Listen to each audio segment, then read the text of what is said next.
Tallahassee Floridians could wind up voting on two contentious health care proposals that on Thursday drew closer to the 2018 ballot.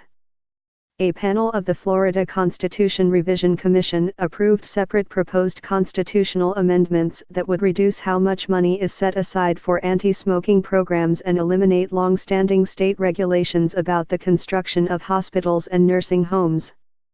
Florida receives money each year as part of a landmark 1997 multibillion-dollar settlement with tobacco companies. Part of that money is dedicated to anti-smoking programs, including an advertising and marketing campaign that currently receives $23 million a year. This requirement was put in the state constitution at the urging of anti-smoking and health groups in 2006 after legislators cut funding to the program.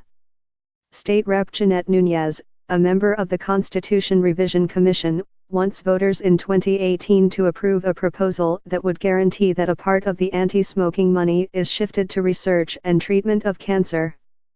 If ultimately passed by voters, it would result in about $14 million being set aside in 2019. Research is absolutely an important component of prevention, Nunez, Miami, said. It is one of our most important tools of prevention. But Nunez's proposed amendment drew fire from anti-smoking groups and other healthcare organizations such as the American Cancer Society. They said Florida's current programs, including the advertising campaigns, have been successful in reducing smoking rates among adults and teenagers. Matt Jordan with the American Cancer Society Cancer Action Network called it counterproductive and counterintuitive to divert money from cancer prevention to cancer treatment and research. It's not clear yet if the proposal will be placed on the ballot. The commission is a 37-member body that meets every 20 years to consider and recommend changes to the Florida Constitution. The full commission must approve any amendments that will go before voters.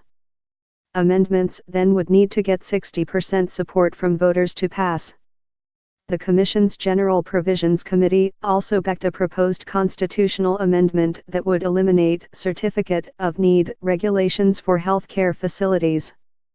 The proposal would prohibit the state from limiting the number of hospitals, nursing homes, hospices, or intermediate care facilities for individuals with disabilities.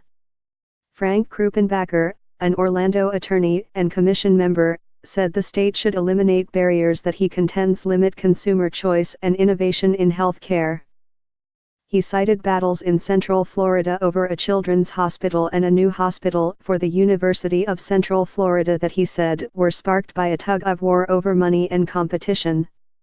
Under the current process, the state must sign off on the construction of facilities such as new nursing homes and hospitals and the addition of services such as organ transplants or pediatric open-heart surgery.